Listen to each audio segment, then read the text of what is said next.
OK, to Manchester United now. We've got a few updates to bring you. The club have held initial discussions with Burnley over a deal for midfielder Sander Berge. Now, it's understood that he wants to make the move to Old Trafford. They are also looking at Monaco midfielder Youssouf Fofana. They've also still got interest in Manuel Ugarte. Busy.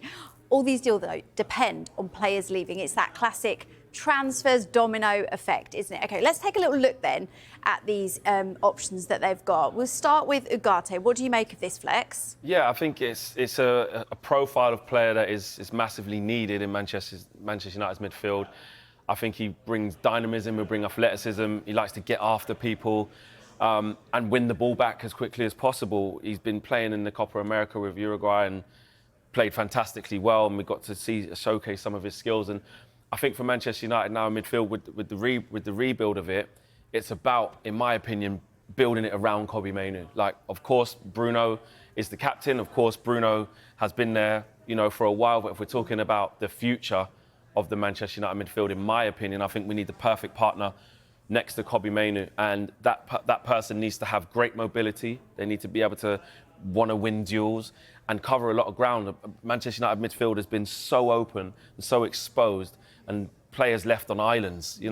We saw it many, many times last year, and Jamie Carragher on Monday Night Football and different times was highlighting that quite well. And Man United really need to fix that. So Manuel Ugarte is somebody I think fits that profile of helping Kobbie Mainoo, because Kobbie can't do it all, Bruno can't do it all, and changing that midfield. I think the biggest thing for United in that midfield area is physicality.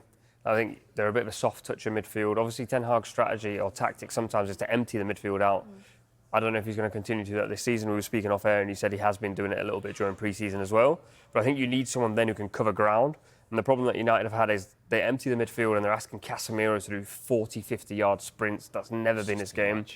Ugarte prefers doing that. He wants to get around. And Tim Vickery was on the show yesterday and he basically sort of said he's a little bit like baby Javier Mascherano, someone who wants to get around, makes tackles, wants to be aggressive, wants to get in the face of the opposition. I think you've lost that bite a little bit, and he probably brings that in. OK, and then what about Mazraoui and De Ligt? Yeah, it's looking like potentially a double deal. Yeah. I mean, both players have reportedly agreed personal terms, and it felt like, especially with De Ligt, it felt like this was a fairly quick and easy deal to do.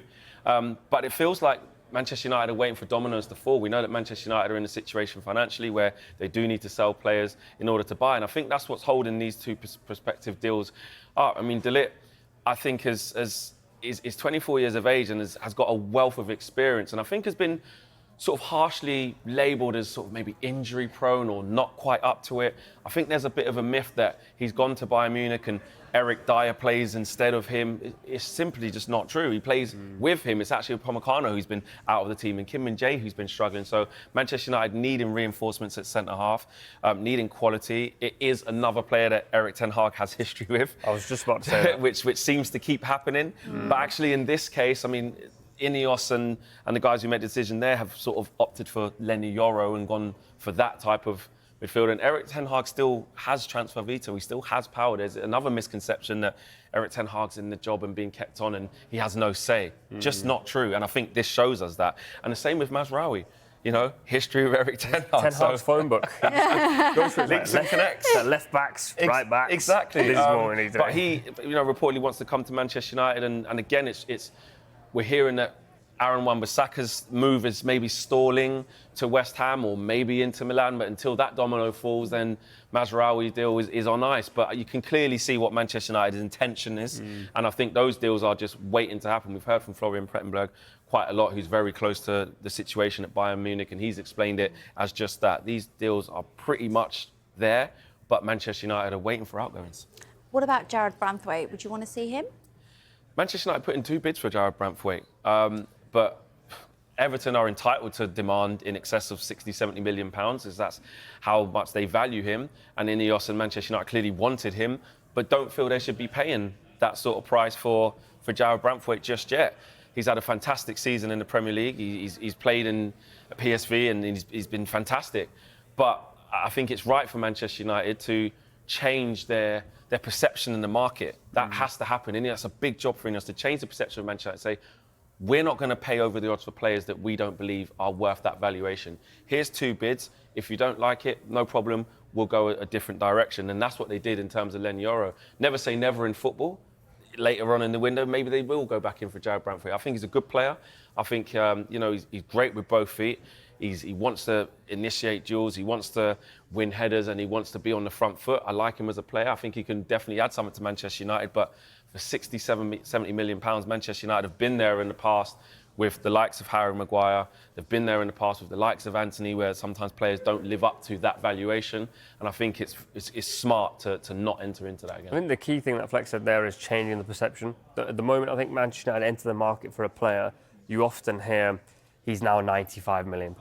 And that's because Manchester United have previously paid over the odds. They've put themselves in situations where we spoke about Casemiro off air and said overpaid and put him on a long contract, didn't really think about his age. And I think a lot of players would also be going, I don't mind going there because from 70, 80 million is a good deal for me and the wage is up. So I think it's a nice place for United to be where they're sort of going, okay, we won't have you, we'll have the plan B, which has never been, certainly not in recent times. You haven't gone, we don't want the plan A, we'll just take a plan B and we'll make it work. Absolutely. The last one I wanted to ask about was Monaco's Youssouf Fofana. What do you make of that?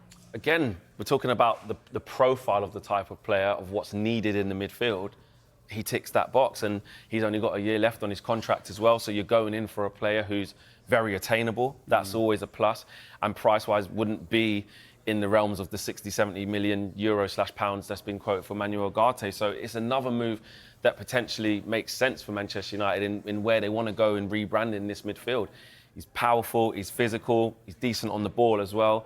And again, if you're talking about him partnering up with Kobbie Mainoo, I can see that. So again, a good value deal for a player who has a good ceiling, a good reputation out there in France, in Monaco, doing well. And I think that's one that, again, I like the sound that Manchester United are linked with that type of player.